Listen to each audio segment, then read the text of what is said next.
Güneş gitti karanlık bastı mı, neyden bastı mı? Ayrılığın beni dağda astı mı, neyden astı mı? Güzel yüzüne daha ben doymadan çekip gittin ayrılığın baktı mı? Aman aman çekip gittin ayrılığın baktı mı? Güzel yüzüne daha ben doymadan çekip gitsin ayrılığın baktı mı? Aman aman çekip gitsin ayrılığın baktı mı?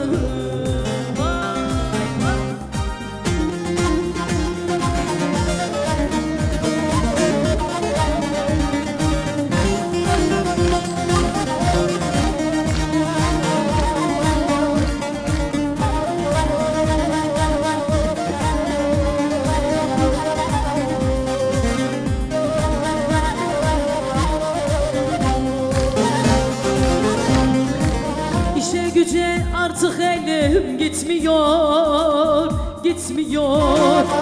Günler, aylar, yıllar oldu bitmiyor Ahvalimi gidin yâre bildirin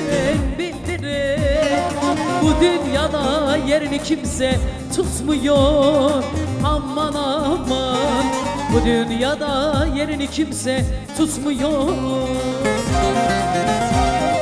Ahvalime gidin yâre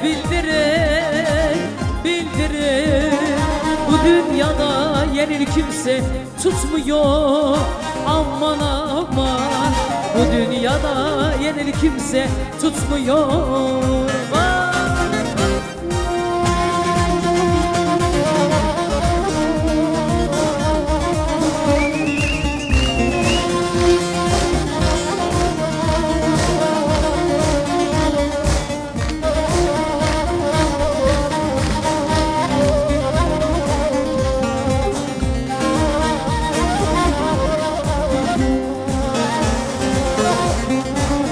Aşık cemim bulanık su akmasın